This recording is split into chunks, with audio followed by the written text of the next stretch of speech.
Of course. He's Well, been around forever too, so I'm sure yeah. he'll be just fine. Some offlaners being banned out by Cyberium, the Centaur alongside the Mars, and it looks like Bait focusing those big initiators, the Lockdown, Bat Rider. Of course, they did take out the Doom, but also the Beastmaster. Yeah, I'm still thinking of ways that Cyberium can really like target this Morphling because okay, so in my opinion, whenever I see a draft and I see a hero that has pretty limited things, like you mentioned, that really just hard deal with Morphling, some of it's like really hard pushing, you out tempo him. That's obviously a good way to do it.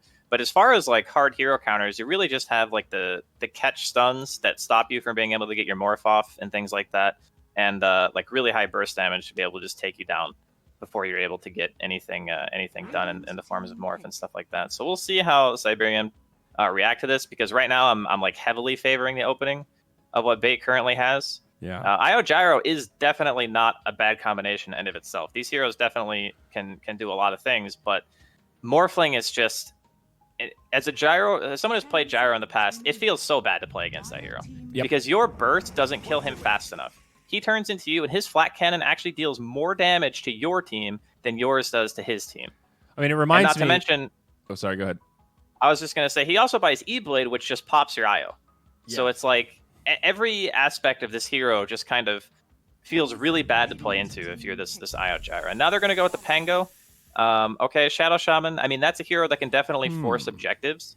I think it's smart in the way that if Cyberium now approach an objective, like say a tier 1 or tier 2 tower, and they drop wards, it's quite hard for Bait to fight into this. They don't have anything that's really good at hitting the wards. Both Morphling and Phoenix are not 600 ranged heroes. They're shorter than that, so it's not really easy to walk up and just like freely hit them. So now they have some way of kind of saying, hey, we're here. You know, you can either choose to deal with us or not. And I'm assuming right now with Bait's heroes that they would probably just rather either fight before they're down or, you know, take an engagement somewhere else that's not on top of a tower. So it is somewhat of an answer. Very squishy supports, though. And there you go. This is exactly the hero that I was going to bring up. Clockwork seems like he could be a pretty damn good support in this situation. Great options against the Shadow Shaman.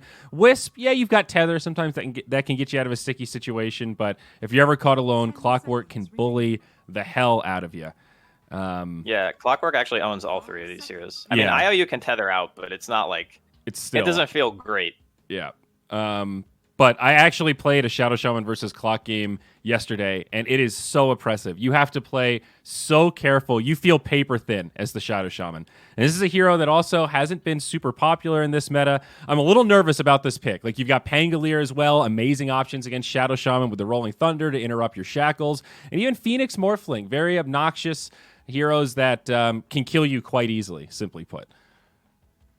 Yeah, I love Shadow Shaman, by the way. He's one of my favorite heroes. But the one thing to keep in mind here is that I'm assuming at least that the Shadow Shaman's not going to be in the Clockworks lane because you have Gyro Io, and I feel like those heroes will either play together unless Cyberium picks some three that really heavily benefits from having the tether in that lane.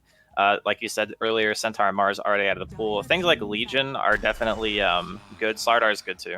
Okay, so now they might swap. Because typically when you have an IO, you can either be in the safe lane, like stacking camps and stuff for your one, or you can be with a 3-position hero that's really strong and likes to walk forward and be able to just harass on his own. And Slardar has good armor, good damage, very good at right-click trading and things like that. But if it was me personally, you have two options. You can either do the Shadow Shaman gyro lane and bot, and you can focus on like hard denying because Shadow Shaman has really great damage, and obviously separating your support against Clockwork doesn't feel good because when you're isolated, you're just dead. Yeah. Or they can just send him top with a Slardar and like have him start boots or something. So both of those are options right now for Cyberium. I do also want to note, I pulled up the Bait Twitter, and apparently there are some internet outages in Belarus where Fishman and Last of Us are. So Ghostic and Yant here are in for just a temporary until internet is fixed. So making the best with what we've got here, just as an also FYI. Just a quick little thing. Sardar's also not that good against Clockwork.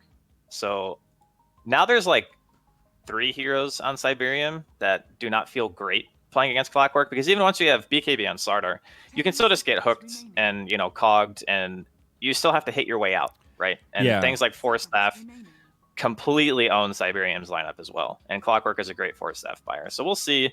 I'm still leaning towards what Bait has because I feel like their lineup is a lot easier to play. But at the same time, I don't want to write off a team that just has a good amount of disables because stuns can always be just the deciding factor in a fight or having enough pick off potential. Because right now, Cyberium, the only way they're getting picks is if Slardar can run in or blink daggers. That's kind of all they have. And Roshan, good options for this Dire squad with Slardar and Shadow Shaman. Yeah. Very good at that specific objective. I don't know how to rate the support Wisp these days. It hasn't been really given that much love recently. The last couple times I've seen it in pro games, it's felt like very hard to execute where you can't really get these amazing relocate ganks anymore, and the Wisp is just kind of there in a lot of ways. And yeah, it does buff up the gyro and make some scary in team fights, but it feels very punishable in the lane. So we'll see. I'm kind of with you as well. The Bait lineup certainly seems more straightforward. Looking at mid laners, though, Kunkka and Lina banned out, Void Spirit, and one more to go for Bait. The Bane ban is actually really nice from Bait because obviously one of the better heroes that's setting up for reload gangs has been Bane in the past because you can like sleep and grip and then the reload on top usually just guarantees a kill, something like that. They do have an early blink buyer though. I'm wondering, man, I really feel like the Slardar needs to just like hard rush blink, like Treads want blink, like nothing else. Just they're gonna need it so badly. Like Morphling has an escape mechanism, Pango, Phoenix, all of these heroes can basically just dive away, waveform away, swashbuckle away. There's just so many abilities that they have to get themselves out. Okay, so Invoker, it's actually a pretty good Invoker game. There are not a lot of ways for Bait to really hard punish the backline, at least not in a way like as a Phoenix, you're not going to dive into this team and egg, right? Like that's just, it's silly because you would probably just die within like 2 seconds. And there's not really a whole lot of egg defense besides Pango and maybe like a hook shot and a cog. So you have to be a little bit scared about how you're going to use the egg if you're Bait. So Invoker is one of those heroes that really thrives when he has a lot of heroes in between him and the ones that want to go on him. Right. So if there's no backline pressure from Bait, Invoker has kind of free reign over the fights. And Cold Snap destroys Pango, it destroys Phoenix, and it destroys Clock. It's not super good against Morph because you could see things like early Manta or E-Blade into BKB and such, and then that hero will become a problem. But until then, I feel like the Invoker basically has free reign. Obviously, the Kunkka and the Lina ban make a lot more sense now from Cyberium. They're basically just setting up this hero. Those two matchups are just atrociously bad for Invoker mid, so I mean, they just could giving still him the best lane or something like that. I feel like TA it's good in the lane. Okay, it's gonna be Queen. All right. Yeah, I was gonna say it's good in the lane, but it doesn't play well, I think, when you already have a Morphling and a Pango. Like these heroes already have a tremendous amount of wave clear. Obviously, Crystallis is gonna want a lot of the map to himself for quite a while, and TA just absorbs so much space, right? You're killing a camp, you're killing lane, you're killing like 2 or 3 neutrals before you have to go back to mid even sometimes because you do so much damage and farm so fast. So when you have 2 heroes playing in a similar way, it kind of gives Cyberium way too much of an opening to be aggressive. And having a really farm-centric 1 and 2 position is very, very easy to punish. So just going with the more stable pick. Yeah. Queen is also fine against Invoker. I think this one is a bit more skill-based. Obviously, TA would have a huge advantage just in terms of like CSing and stuff, but her timing just doesn't really fit with what Bait's doing. So I like the Queen. It's mobile. I'm liking it fits with the general like tempo kind of lineup they've got here. Yeah, the Orchid timing is going to be really key here for Bait as well, because Orchid just kills anyone really on Cyberium as long as they don't have like an IO nearby. Like Hookshot with Queen damage or Hookshot into laser follow-up. There's so many nice combo plays that Bait can kind of do.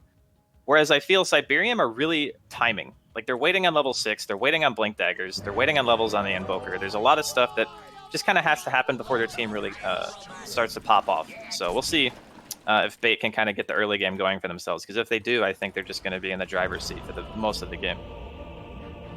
Yeah, I'm inclined to agree. Should be interesting, though. I like what Cyberium have here, as you said. Some stuns, some team fight. So certainly some options to bring some pain to the side of Bait. And here we are in game number 1. Back to Zyoriobs. For the first couple days of Divine, folks, it's all remote coverage. We're not doing the studio stuff where we've got a panel to throw to. This is good old-fashioned classic Dota 2. We're in the heart of it right now, Draskell. How does it feel?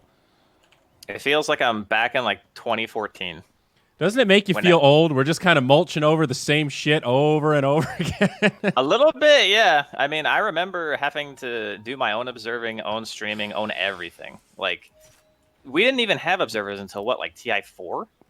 Something like that. Or 3, maybe? Yeah, I don't know. That'd be a good Scriff Weppus trivia question. Like, when was the first official Dota 2 observer? I don't know. It's been a long time. And I mean, it's one of those things where you kind of take it for granted sometimes when people are observing the game for you. But there's so much going on. You're thinking about what you want to talk about, you know, what important points in the game are currently happening. And it's just way easier when you have your own observer. Like, just, it's objectively so much better. Yeah, it really is. I like being able to control my own camera in fights and not have to stress about capturing the angle. You know, that's the real skill cap there. See a little skirmish for the runes up top. Ghost Stick takes a stun. We got a 3-on-2 here. In comes the clockwork. Oh, they stopped the tether. Okay, this could be bad for the Wisp. I don't think he's got an option here. That's a first blood. Ghost Stick will finish him off. I think Lil actually kept walking, assuming that the tether would just, you know, bounce to him. But the battery stun was enough to break the distance between the gyro and the IO there. So he got stuck on the low ground. That was like, it was kind of unlucky, but at the same time, maybe the gyro should have stopped for like a split second. It might have saved him. Yep. All right, and Clockwork heads down bottom. A 2-1-2. So, I mean, this is like the dream lane for a Pango, in my opinion, because there's not really much that they can do. They can hit you a bunch, but you're going to get EXP.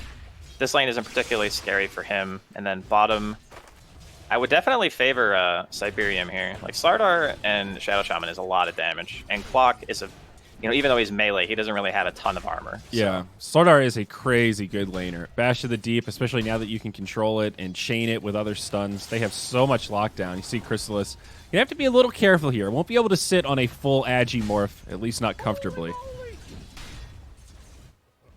Yeah, so top is going to go most likely, you know, Bait's going to get what they want out of it, and bottom, I feel like Cyberium will have the advantage. Then it's mid, which, I mean, this is more or less a skill-based matchup. I think as the Invoker gets levels, there's not really much the Queen can do in terms of harass. More points in the Quas just means insane regen, and then Dagger doesn't really matter anymore. So I feel like Mastermind will eventually pull ahead in that regard. Yeah. But the one cool thing about Queen is her TP potential is crazy. Like, you just insta-die if you, like, overextend even a little bit. No surprise to see Quaswex Invoker, all the rage these days. I heard Exort is slowly on the rise, but still haven't cast any Exort games in Pro, I don't think. It's usually because Exort has a tendency to be more farm-heavy. And even though you can, like, Sunstrike side lanes and whatnot, it's usually seen as the greedier Invoker. Mm-hmm. And Quaswex just plays the map so well, like, comparatively. Being able to TP, having low cooldown, like, double disable, mana drain, the utility that early game Quaswex brings you is kind of unrivaled compared to Exort. So yeah, no doubt. Looking at CS up top, Gyro actually not having that easy of a lane. Seems like you were right. Ghostic beating him in CS right now. Oh, I'm like a level 21 Pango player. Oh, I play okay. this hero a lot. You're that kind of scum, I see. Yeah, dude, I love being Pango. And I love being really in lanes good. where the safe laner, he doesn't naturally have a way of pressuring the Pango in lane, which is why it's going to be so easy for Ghostic to get what he wants. Yeah. Yeah, I was playing with Root Cats the other day, another fellow Pangolier spammer. Yeah. It's dirty. And Crystal is also struggling in this lane a little bit. CS actually behind that of the Gyro. Slardar, on the other hand, Sam here, leading the last hit battle at the moment. Yeah, no real surprises in terms of how the lanes are going. Ooh, a little far forward here. I think he's at a tower range, though. Should be fine. Yeah, still going to take some decent damage. Oh, Waveform forward. Is this going to be a kill? Slithering Crush. There's the reset. And yeah, this lane does get quite a bit more scary when Yon hits 3. The second level of battery is so big. Oh, top lane IO. Oh, that's the second kill. 2 for 2 on the Wisp. Yeah, there's a lot of level reliance actually on both teams in the side lanes. Like Clockwork level 3 is a huge spike for the Phoenix as well, getting the second point into the Fire Spirits. And then besides that, we're basically just looking at like level 6s. Obviously, Pango rolls really huge. Bottom lane, looks like they're going in again. It's hard to fight into a double creep wave, though, as Clockwork. You really don't want that. Yeah. Would much prefer some solo action in the jungle. Checking in on mid, does seem to be Invoker favored, 15-7 compared to the 10-6 Dendi Queen of Pain right now. Yeah. So, again, looks like Draskell's going to make a good call. Invoker finding the margins. 4 minutes. It was an Invis rune picked up by 5UP. Got to pause, too. And we'll move into a pause. Yeah, the whole thing about Invoker versus Queen is that if the Invoker chooses, he can basically just never die, right? So you Tornado for the range CS, you try to hit the mid player, you put as many points in a quas as you feel is necessary. Usually 3 is enough, which is what Mastermind's at now. They are going to kill Yond here bottom. Might be a trade, 1-for-1 maybe? It's another hit. Oh. Crystallis should be okay at least. But Yond is down. Yeah, this is it's not really great for the Morphling, but he will be able to recover. That hero excels at being able to farm the jungle and stuff. He even has a mask already queued up, so if he wants, he can grab it. A little bit of a scuffle top lane as well. Some damage exchanged. Little pleb. Mastermind mid, a little bit low, but hey, it's an Invoker. I think he'll be able to weather the storm. Dendi out of mana as well. Yeah. Both players just know. It's like, yeah, he doesn't have mana. He can't cast a spell, which means I won't die. He's trying to hide his courier here. He has regen on it. He might... Man, this is tough, though. It looks like Dendi wants a bottle. Man, look at the net worth, though. The CS is rough, but Dendi's been spending so much on regen. Draskell, he's down in support levels of net worth. Yeah, oh, sweet Dendi. This is what happens.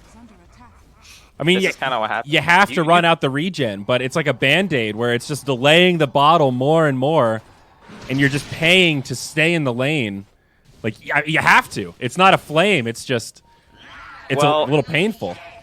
There are 2 ways to look at it. As the Queen, you can either choose to trade, which I think is only really effective at the first 2 levels. Just getting kind of beaten on here in the mid lane. And a rotation. Uh-oh. Shackle. Puber. He's coming in. He's got level 1 shackles, and Dendi is dead. Yeah.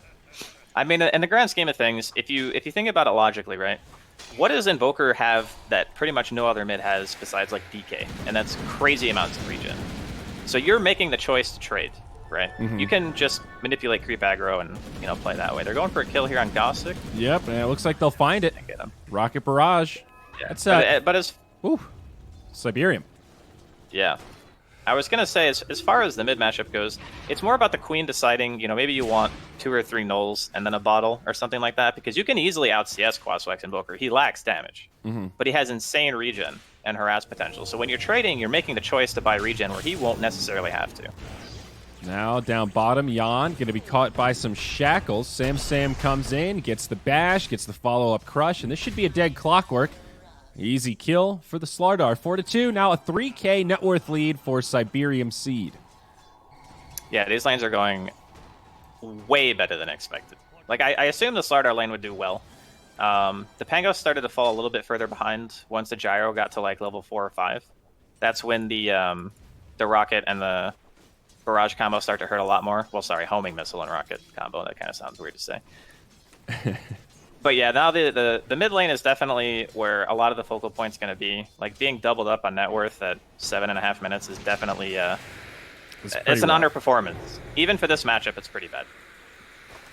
5 up. I think he'll be okay. Homing Missile does connect. Now they just turn on to Ghostick. Nice and mobile Pangolier. Even catches a disarm. Didn't Lucky Shot used to have a chance to silence as well? It was like disarm or silence. It could be both, yeah. It was one or the other, but they could apply in the same hit, I believe.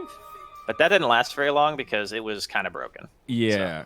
So they got rid of that one real fast. I like that it's just disarm. The random nature of it being either or was a little bit... It was just obnoxious to play against. Down bottom, we'll see Crystallis does get off a Strength Morph. I think he's okay here. Does have a support inbound, gets bashed again. Has some stick charges, can't use them. Oh, my. Okay. Slardar level 6. I guess I underestimated the Corrosive Haze there. Yeah, I would like to see Bait make some kind of concerted effort towards the lane. Like, bottom is pretty easy to kill. It's Shadow Shaman, Slardar. These heroes are not the best at escaping. And you did have Clockwork as well. Oh, up top, Rolling Thunder queued up, but interrupted for Ghostic.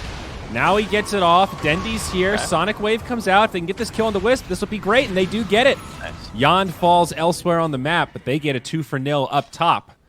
Big stuff for Bait. Yeah, it was a nice move. I was saying bottom because it would help Crystallis a bit, but taking out the enemy carry and safe lane support is also good. There's going to be kind of this really awkward timing for Bait where they need their ultimates up to really deal enough damage. It's not something that we talked about a lot in the draft, but without their ultimates, it's actually quite hard for them to deal enough damage to really take down anyone on the side of Cyberium. And it's hard for them to just straight up walk in, right? It's Crosswalks Invoker, it's Slardar, it's Gyro. These heroes are very difficult to just straight up engage. And their 5 position is level 3 at 9.5 minutes. So this is like one of those situations where you have to be very, very good at having your cooldowns up and being ready to go just immediately. Because if they don't start finding these kills like they did top, the game is just going to get completely out of hand. They've essentially lost 2 lanes, one incredibly hard, which was the mid lane. And then bottom kind of went how it was expected to go, but the Morphling's still highest net worth on his team. So he'll recover. Yeah, I'm worried about what Dendy is going to do in this game. It's the one silver lining here is that he's not behind in XP. He's level 8, and that's about on par with the Invoker, very slightly behind. Picks up the Invis rune. I guess rune control is one aspect that might be able to help Dendy get back into this. He's got a triple stack here. That's also pretty nice. So there are a couple things starting to go in his favor. It's all small stuff, but... I mean, I just don't... So with their type of team, they have 4 heroes that are essentially trying to create space for this Morphling. And whenever they have their ultimates up, I would really like to see them just play aggro. Like, these heroes on Bait don't necessarily need a lot to get kills. Gossic's going to get his roll forced out here top, which is kind of unfortunate for him. Yeah, they might get something. Well, he ticks off an infused raindrop charge. Crystallis is here. Disarm, stun. It's a dead Wisp. Okay. Dive on bottom here. Oh, now Yond in trouble. Power cogs come out, but yeah, can't handle the Vipes. Serpent Ward's going to be more than enough. They've also got a siege creep. They'll transition this into a very natural tower push now for Cyberium Seed. Yeah, this Slardar Shadow Shaman lane just worked out super well. I wonder if just swapping the supports in the beginning would have been a better option, like having the Phoenix bottom instead of the Clockwork, because realistically, like, you can't walk into those heroes as a Clock. Yeah, they also did a good job just staying on the wave. Like, they never made any mistakes to give Clockwork that opening. Mid lane, now they're going to catch Dendy. EMP connects. Follow-up Hex. Secures the kill. Puber again. God, that was very, very good timing for Mastermind. It can be tricky sometimes because Queen's blink animation is very fast. When you do like that cold snap tornado into another hit to try to stop her blink animation, did it perfectly. You can actually mess that up very, very easily. There's also a Midas up on Slardar. I think you're one of the people that has told me this, but any hero that benefits from attack speed, Midas feels extra good, and obviously Slardar fits the bill there. Yeah, he's going to be huge this game. He's highest net worth in the game. He's over his Gyro. He's enormous. Yeah. There was a relocate, looks like. And they'll be just fine. Missed the setup there, but all safe and sound for Cyberium Seed. Now mid lane, the turnaround onto Dendy. He'll get cold snapped and healed up by the Sunray. 5 up, got his back there. Yeah, this is just... This mid lane difference is huge. You don't really see this very often. Like, if both players are relatively equal skill, you kind of just don't see stuff like this too much. And my recollection of the matchup is not that Invoker wins it this hard. That's basically all I'll say. Yeah. They're still waiting on level 6 on their Clockwork. They do have Egg now. So if they want to try to make some sort of effort top. Crystallis may be in trouble. Did I call him Crystallize earlier? I hope not. You know, it's a form of a crystal. We'll say that. Yeah. Any variant of the word is okay. There's no judgment. Well, I know he hates that. He hates being confused with Crystallize because he is Crystallis. Okay. But I would also say maybe choose some branding that's a little less similar. We got like a 1-letter difference here. Is that really on me? I'm not sure. I think he could definitely have set himself apart with a different name, but you know. He needs to capitalize the S, I think. Really hammer it home. All right, hook shot is online, and here we go. Smoke up. Yond and 5 up. Meanwhile, the bottom lane, some more snakes. Shadow Shaman trying to clear out this creep wave. And we'll see how much pressure they get on this tier 2. Looks like Bait are starting to move down bottom, so they will mount a defense. I mean, there's a ward here, so the other heroes that aren't smoked, like Gossic's gonna get spotted. Okay, there's the hook shot, though. Shadow Shaman, a good first target. They almost bring him down immediately, and they find it. But now the counterplay, EMP Tornado. Rolling Thunder comes out, and now Dendy's here. They're going to try to focus the Invoker. Mastermind low, and now he's going to fall. It's a good setup for Bait, but Dendy's stunned up. He's getting brought down low. Sonic Wave comes out. A one Sonic Wave, nothing? I think so. All right, it's looking a little rough. I'm not sure what the... It looked like he just dropped it to cover the egg, but I don't think anybody was hitting the egg. Yeah, no one was even in that direction. This is the main thing. Okay. Okay, so, you know, not the best 2. game. Yeah, not the best game for Dendy so far. Hey, but, they killed the Invoker, though. That's big. I mean, they killed the Invoker. They forced a reload. They also got the Shadow Shaman in the beginning with the hook shot. The main thing that I'm kind of concerned with is, like, when the map resets, there's not really anything that Cyberium are losing. You know what I mean? Like, they were pushing a tier 2 bottom. They had a ward there. They did lose 2 heroes and had to reload, but the map resets now. They're still going to get their bounty runes. No map control has really swung back in the favor of Bait, right? Like, that's kind of a bad sign. Yeah. When you have to go back to passively playing your own side of the map, the Slardar's like pushing bottom. He's showing he's got a Shadow Shaman behind him, Blinks on the way with Midas Treads and a Bracer and a Wand at 15 minutes. Like, that is one fight is not enough. There needs to be like some kind of combo play where you take a fight and an objective in order for Bait to reestablish any kind of foothold here. It's sort of like temporarily stop the bleeding, but Cyberium Seed are right back at it. And here you go, hook shot in. Maybe Bait could find another pick off. The Shadow Shaman perhaps a little too far forward. Almost gets the counter kill onto Yond, and actually will. Already, Cyberium Seed probably okay with this trade, is now they're reinforcing, and maybe they can find more. Ghosta can 5 up on the run, the relocate in. There's the Tornado, will connect, call down, also on point. No option for Ghostic, and he's dead. A 1 for 2. That was a great relocate gank. They're stopping themselves from losing the tier 2, but they're sacrificing people's games to do it. There's just a lot of things coming out from Bait right now that I don't really understand. Like, for example, the Pango's going Yules.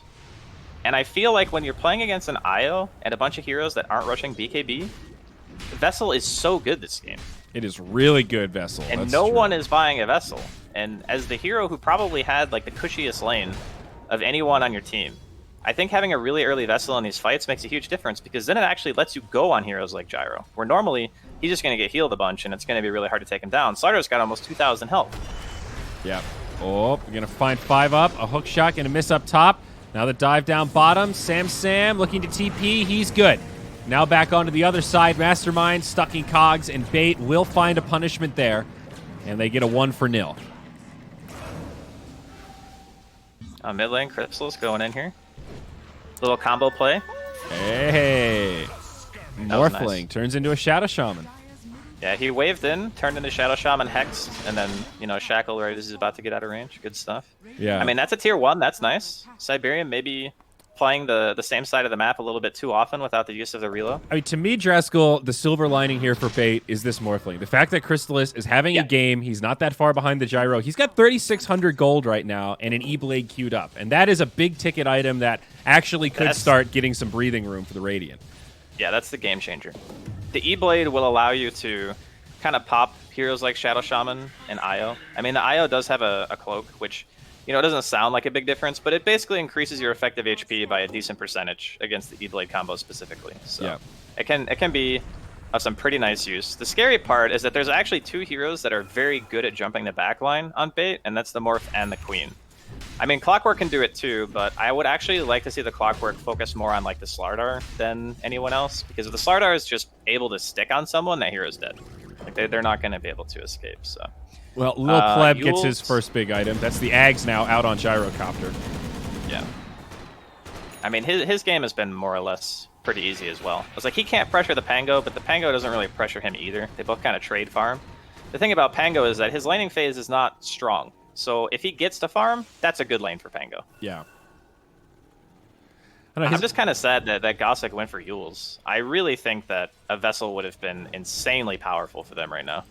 Oh, we'll see Jan kind of walk into him here. Lil Pleb finds the initiation, power cogs, but there's some follow-up. A Sunstrike even going to connect. Ghostic rolling all around, trying to find a counter kill, but so far so good for Lil Pleb. Getting into the back line. Yule's Scepter isolates the Wisp, and now this Gyro's done for. 1-for-1 here, and Wisp trying to make it home. Dendi in hot pursuit. That's a haste rune. And now Wisp will have no options. Sam comes in. Cyberium Seed kind of rolling in one at a time, but Dendi, he's going to fall. No disarm comes out, and the Slardar knows his limits. Now looking for more. It's Mastermind with an EMP Tornado combo. Yules from Ghostic. Resets, but now he comes right back down into the hands of the Slardar. Finds himself a spot in the trees with the Swashbuckle, but they've got vision thanks to the haze. And Mastermind finds the kill. So it ends up a 2-for-2. Okay, snakes. Yeah, that was a bit odd. That was weird, but... You know, it's like a 2-for-2, given the state of affairs, feels not bad for bait, but I also feel like Cyberium got the better trade there. You're still keeping Dendi down into kind of support territory.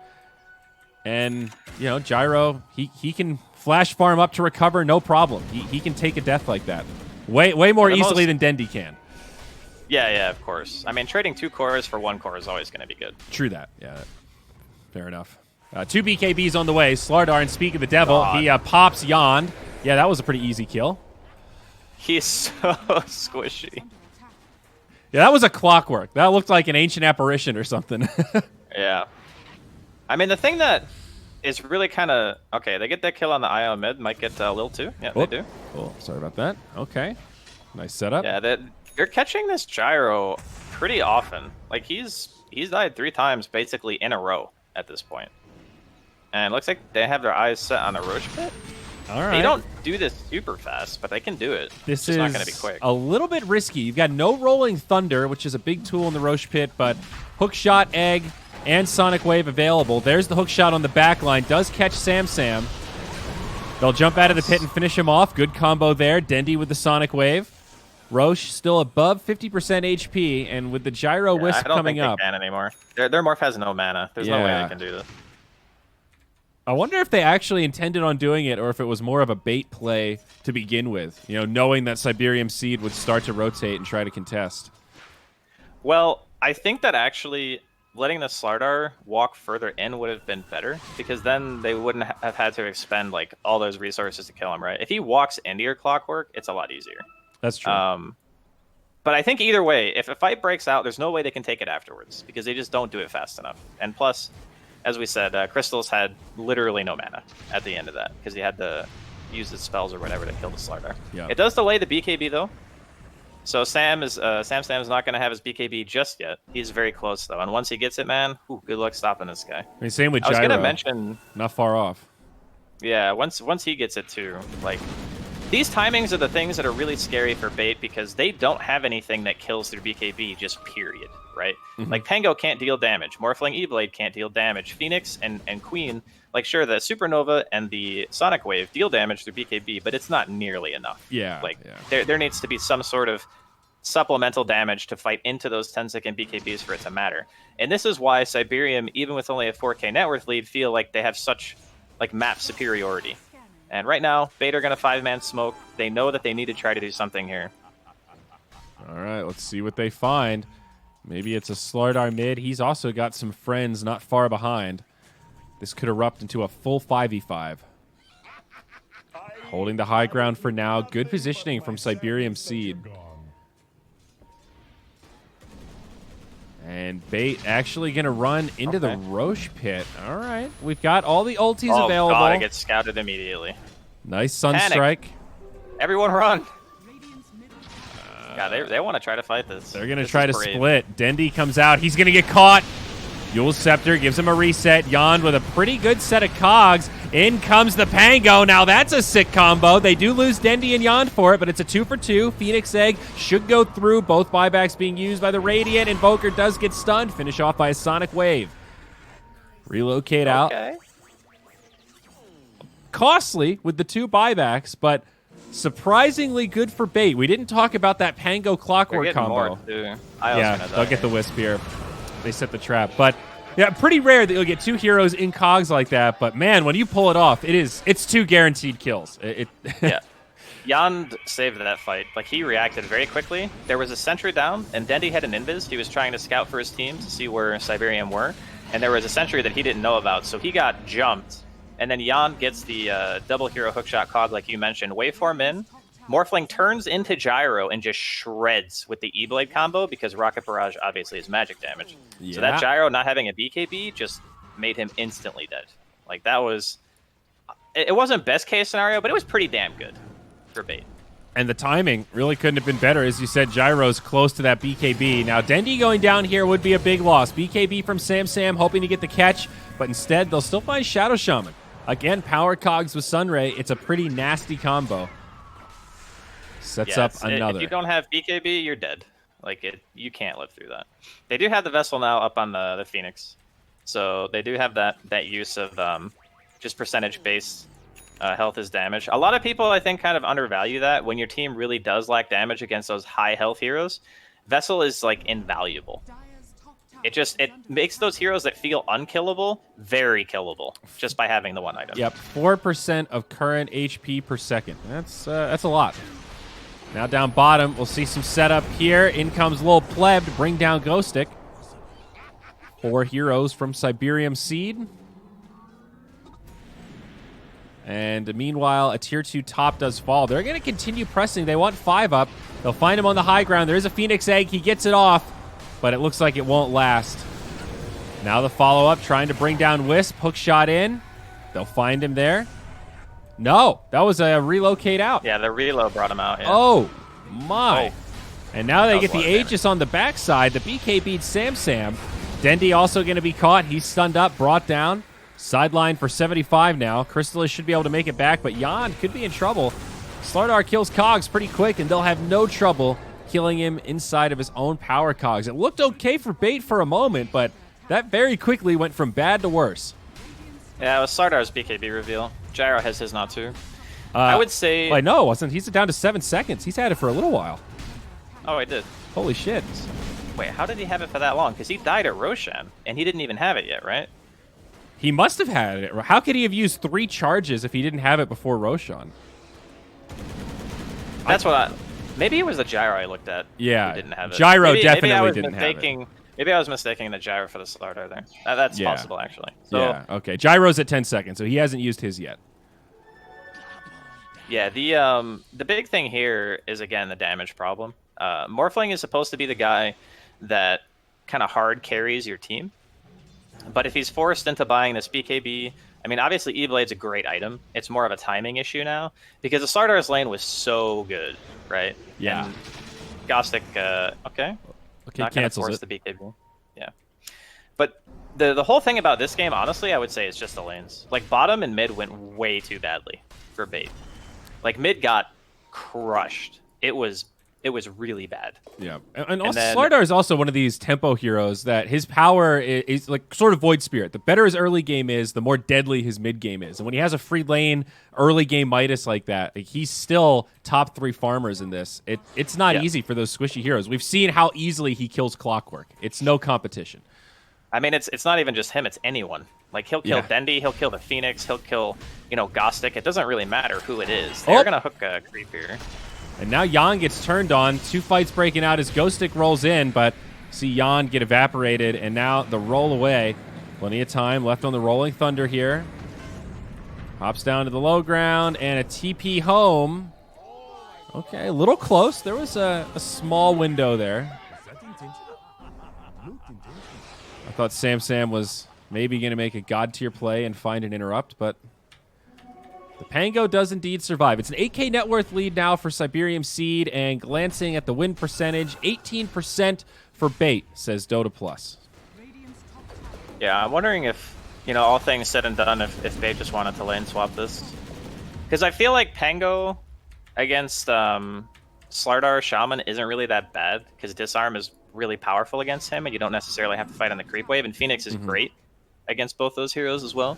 I'm wondering if just doing a lane swap for bait would have solved a lot of their problems. Because even though, like, Gyro IO, it doesn't really threaten to kill Morphling either, right?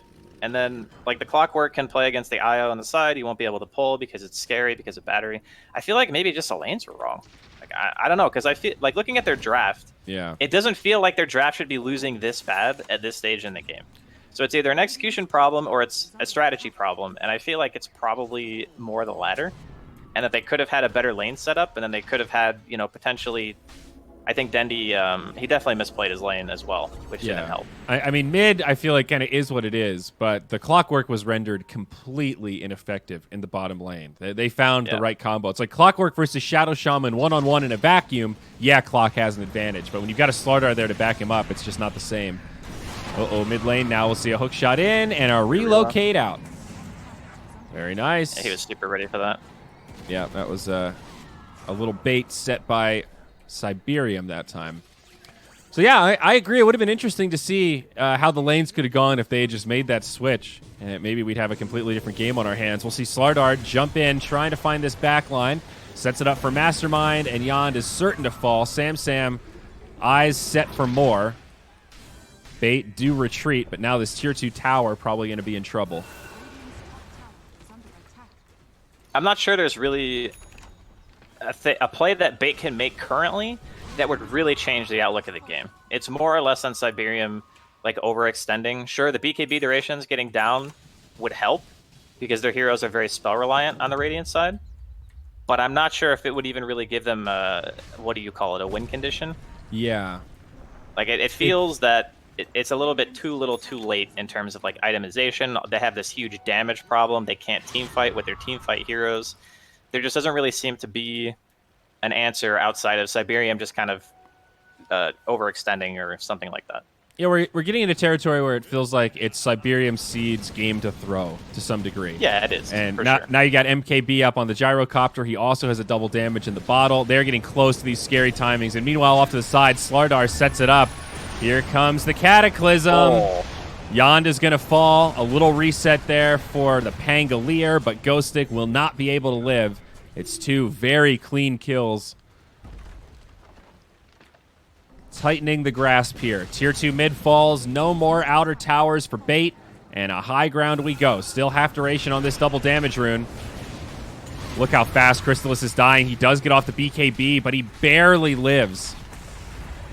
Forget about return damage. Glyph now. This is going to delay things for a couple of seconds. Buybacks. Not great for the Radiant. Phoenix, the only one that has it available. Mid lane down. Yeah. You know, sometimes, you know, Occam's razor, the simplest solution is probably the correct one. I think their lanes were just way too bad. Yep. Sometimes you don't have to overthink it. Yeah. I mean, it's important to remember that because whenever you're playing Dota, especially at a competitive level, you try to go like 8 levels deep, right? It's like, okay, if I do this and they're going to do this, which means I should do this, and then this happens, and blah, blah, blah. Sometimes it's just like, bro, win your lanes. Yeah. Win at least 2 lanes. It's a pyramid, right? And the foundation is the lanes. Your whole pyramid crumbles without the foundation. Yeah. I feel like they could have at least drew 2 lanes and won 1 this game if they had laned correctly. But with the way they laned, they got... Oh, okay, they get a Shadow Shaman. They get a little freebie there. Yeah. With the way they laned, they got crushed in 2 lanes and drew 1. And it is also particularly scary against Wisp Gyro. Oh, hold that thought as Sam jumps in. Dendi almost dies to the Cataclysm. Yules does keep him alive, but now the BKB. Sam still playing frontliner here. Wisp Gyro on the way. Buyback from the Shadow Shaman. They're ready to take this fight as Ghostic charges in deep. Not much time left on the Rolling Thunder, and he's back. Now stunned up by the Slardar. Not enough damage for a counter kill. It's going to be close. The egg comes down, and they do get Sam. He'll buy back as well. The egg explodes, and not the way that Bait wanted. It gets popped. They get another counter kill onto Poober. That's a dieback for him, but I think Bait are about to get cleaned up. Dendi does pop the BKB, finds a kill onto Mastermind. It's going better for Bait than we originally thought, but now the cleanup comes as Lil Pleb gets those cooldowns back and finds an ultra kill. Yeah, you can kind of see that Morphling still has, you know, what it takes to be the core in this game. However, there's just been too many things that went wrong for Bait for him to really be able to like carry all of that stuff on his own. This is just a net worth advantage. That's all that Cyberium are flexing. It's not like they're outplaying them in team fights or anything like that. The Cataclysm basically only hit like what, one hero during that engage. Yeah. So it's not as if it's a massive outplay. It's just they have so much more money. Yeah. That's really what these fights are boiling down to, which is why I was scratching my head like, 10 minutes ago, 15 minutes ago, going, this lineup really shouldn't be doing that badly. But yeah. And now down bottom, we'll see the game ender. I mean, just on net worth alone, the Gyro's, what, 7K, 8K net worth ahead of the Morphling. That's an item and a half. And now there's a DR out on Lil Pleb. So I think Bait's pretty much done for here. Maybe going to take a moment, use this time as a little strat session. They'll pop some buybacks, so they'll hold on a little bit longer. But looking very bleak for this Bait lineup. Yeah, they could talk it out. Be like, yo, what happened? Did we lane wrong? Did we maybe not pick the right hero? Yeah. But I mean, obviously, we mentioned before the start of the series that they are playing with 2 stand-ins. Yeah. Or I guess technically 1 stand-in because Gostic was. We'll give it a originally on the roster. 1.5. Ghostic, a recent departure from the team. He's like a half stand-in. Yeah, I feel like just lanes make such a big difference because teams that understand like how to play objective-based gaming and know their timings and stuff, when you hit those timings like 5 minutes faster than you should, that's a big deal. Yeah. That means that all of a sudden a tier 1's dead or you lose a team fight or whatever, as Phoenix is just going to evaporate. We also didn't really talk about Alacrity with Wisp Gyro and how like insane that is as you get towards late game. I mean, it's obviously very strong. He's got a rapier. He's super over-farmed. Yeah. Like, there's nothing really that Bait can do. I guess, But I mean, all like, these this Gyro is going to be big no matter what. He's got so many enablers this game. Yeah, he's got some steroids that are really nice, for sure. Gostic is literally going to die in his role, I think. Yeah, he very well could.